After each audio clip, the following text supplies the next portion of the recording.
Bible मुकद्दस में कुछ warnings दी गई हैं जो झूठे पास्टर्स, झूठे लीडर्स, झूठे नबियों को लेके है। और इस वीडियो में हम गौर करेंगे कि कैसे उनको आइडेंटिफाई किया जाए और क्यों उनसे दूर रहना हमारे लिए, हमारी स्पिरिचुअल लाइफ के लिए बहुत ज़रूरी है। मेरी ऑब्जर्वेशन के मुताबिक हम में से बहुत से लोग we follow pastors, teachers, preachers और may be church instead of following God's word. खुद से बाइबल एंड स्क्रिप्चर्स को समझने की शायद कोशिश भी नहीं की जाती। I think will all admit कि बहुत से great church leaders and pastors खुदावंद के रूह से भरे हुए हैं एंड खुदा के जलाल के लिए दिन रात खिदमत करते हैं। बट आई थिंक आप मुझसे एग्री करेंगे कि बहुत से ऐसे भी हैं जो बिल्कुल भी रूहानी नहीं हैं और अपने अपने मकासद एंड सेल्फिश गोल्स पे काम करते हुए मसरूफ़ नज़र आते हैं। कुछ ऐसे भी हैं जो झूठी नबूवतें करते हैं और अपने आप को नबियों का सा प्रेजेंट करते हैं एंड हमें ऐसों से दूर रहने की ज़रूरत है। क्यों दूर रहने की ज़रूरत है, आइए देखते हैं। और बहुत से झूठे नबी उठ खड़े होंगे और बहुतेरों को गुमराह करेंगे। अब सवाल पैदा होता है कि हम कैसे आइडेंटिफाई करें कौन सच्चा है और कौन झूठा, कौन सा पास्टर या चर्च सही है और कौन सा गलत। क्या फॉल्स प्रीचर्स के साथ इबादत करने का कोई फ़ायदा भी है? I think quick and simple answer is कि हम उनके फलों से जान सकते हैं कि वो कैसे हैं, और फिर थोड़ी ही देर में हम उन साइंस को देखेंगे जो हमारी हेल्प कर सकते हैं to identify such religious leaders. इससे पहले कि हम मज़ीद आगे बढ़ें, मेरा क्वेश्चन है आपसे कि आप खुद कितना कलाम का मुताला करते हैं, कितना टाइम खुदा के साथ दुआ में गुजारते हैं, उसके साथ कोई पर्सनल रिलेशनशिप है भी या नहीं। बिकॉज अगर हम कलाम को नहीं जानते और उसको नहीं समझते तो how we gonna identify who is right and who is wrong. क्योंकि बाइबल मुकद्दस हम में से एक एक के लिए लिखी गई है और हमें दी गई है ताकि हम पर्सनल बाइबल स्टडी करें। दूसरे तिमोथियस का खत, उसका 3 बाब और उसकी 16वीं आयत। हर एक सहीफा जो खुदा के इल्हाम से है, तालीम और इल्जाम और इस्लाह और रास्तबाजी में तरबियत करने के लिए फायदेमंद भी है। यू सी, लिखा हुआ है कि हमारे लिए फ़ायदेमंद है। सो खुदा के इल्हाम किए हुए कलाम को हमने पढ़ना है अपने फ़ायदे के लिए, इसी में हमारी भलाई है। और जब हम खुदा के कलाम से वाकिफ़ होंगे तो हमें गुमराह करना आसान ना होगा। अब्लीस एंड उसके लोगों के डिसेप्शन को हम समझते होंगे, will know and understand how they operate. आइए देखते हैं। और जिस तरह उस उम्मत में झूठे नबी भी थे, उसी तरह तुम में भी झूठे उस्ताद होंगे जो पोशीदा तौर पर हलाक करने वाली बिद्दतें निकालेंगे और उस मालिक का इनकार करेंगे जिसने उन्हें मोल लिया था, और अपने आप को जल्द हलाकत में डालेंगे। हर गली कूचे में 4 चर्च, बाइबल की 2 आयतें रटकर पादरी। मैं तो इसको ऐसे देखता हूँ कि हमारे कान सही से ट्यून नहीं हैं, हमारी आंखों पे पर्दा पड़ा हुआ है कि हम सच्चाई को देख ही नहीं सकते क्योंकि स्क्रिप्चर्स को खुद नहीं पढ़ते। आइए देखते हैं दूसरे तिमोथियस का खत, उसका 4 बाब और उसकी 3री आयत। क्योंकि ऐसा वक्त आएगा कि लोग सही तालीम की बर्दाश्त न करेंगे, बल्कि कानों की खुजली के बायस अपनी अपनी ख्वाहिशों के मुआफिक बहुत से उस्ताद बना लेंगे। पहले तो हमें सच्चाई सुनने की, जानने की हिम्मत और तलब होनी चाहिए, एंड देन ये फॉल्स पास्टर्स एंड प्रीचर्स को भी पता है कि हम क्या सुनना चाहते हैं। पूरी सच्चाई को एंड खुदावंद के कलाम को सही से पेश ही नहीं किया जाता।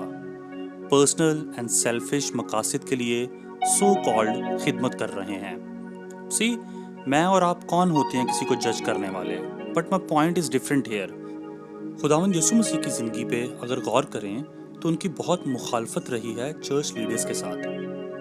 तो जब हम अपने आप को क्रिश्चियंस कहते हैं, क्राइस्ट लाइक कहते हैं, तो गलत को गलत कहना हमारी रिस्पॉन्सिबिलिटी है। جب چرچ لیڈرز اپنی خواہشوں کے حساب سے چلنے لگیں جو کہ اسکرپچرز کے اکارڈنگلی نہیں ہے تو we have to oppose them. آئیے دیکھتے ہیں۔ اور یہ پہلے جان لو کہ آخر دنوں میں ایسے ہنسی ٹھٹھا کرنے والے آئیں گے جو اپنی خواہشوں کے موافق چلیں گے۔ استادوں کے بارے میں بہت کلیئرلی لکھا ہے۔ آئیے دیکھیں یعقوب کی کتاب اس کا 3 باب اور اس کی پہلی آیت۔ اے میرے بھائیو، تم میں بہت سے استاد نہ بنیں، کیونکہ جانتے ہو کہ ہم جو استاد ہیں زیادہ سزا پائیں گے۔ آپ please in pastors and preachers سے بچیں جو صرف اور صرف پراسپیرٹی، ہیلنگ اینڈ بلیسنگز کی بات کرتے ہیں۔ خدا عدل کا بھی خدا ہے، انصاف کا بھی خدا ہے، بھسم کرنے والی آگ بھی ہے۔ پتہ نہیں کیوں جب خدا کی یہ والی سائڈ کی بات کی جائے تو ہم اکثر کہہ دیتے ہیں او یہ تو اولڈ ٹیسٹمنٹ کی باتیں ہیں، نیو ٹیسٹمنٹ میں ایسا نہیں ہے۔ خداوند یسوع مسیح کے آنے سے ہم پہ فضل ہو گیا ہے۔ I mean come on guys, if you are following me, اب تک میں نے سب حوالے نیو ٹیسٹمنٹ سے دیے ہیں۔ یہ پچھلی سب آیات نیو ٹیسٹمنٹ سے ہی تھیں۔ اگر اولڈ ٹیسٹمنٹ اب امپورٹنٹ ہی نہیں ہے تو ہماری بائبل کا حصہ ہی کیوں ہے؟ اس کو کہیں نکال کے سائڈ پہ کر دینا چاہیے۔ آئیے دیکھتے ہیں متی کی انجیل اس کا 24واں باب اور اس کی 24ویں آیت۔ کیونکہ جھوٹے مسیح اور جھوٹے نبی اٹھ کھڑے ہوں گے اور ایسے بڑے نشان اور عجیب کام دکھائیں گے کہ اگر ممکن ہو تو برگزیدوں کو بھی گمراہ کر لیں۔ یہ میریکلز دکھانا، معجزے کرنا، یہ ابلیس کو بھی آتا ہے۔ اس کے پاس بھی یہ طاقتیں ہیں۔ صرف وہ ڈسیپشن اینڈ مینیپولیشن نہیں بلکہ جادوگری کا بھی ماہر ہے، اینڈ وی نو اٹ۔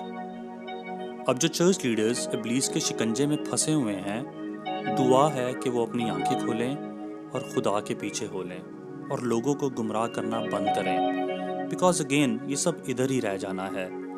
جھوٹ پہ بنایا ہوا پیسہ، عزت، سب یہیں رہ جانا ہے۔ یہ مٹیریل چیزیں حاصل بھی کر لیں لیکن اگر اس کے جلال سے ہم خالی ہیں تو اس کا کوئی فائدہ نہیں۔ آئیے دیکھتے ہیں مرکز کی انجیل اس کا 8واں باب اور اس کی 36ویں آیت۔ اور آدمی اگر ساری دنیا کو حاصل کرے اور اپنی جان کا نقصان اٹھائے تو اسے کیا فائدہ ہوگا؟ ہمیں ریئلائز کرنا ہے اور یہ ہماری رسپانسبلٹی ہے کہ ہم لیڈرز کو پرکھیں، جیسا کہ لکھا ہوا ہے۔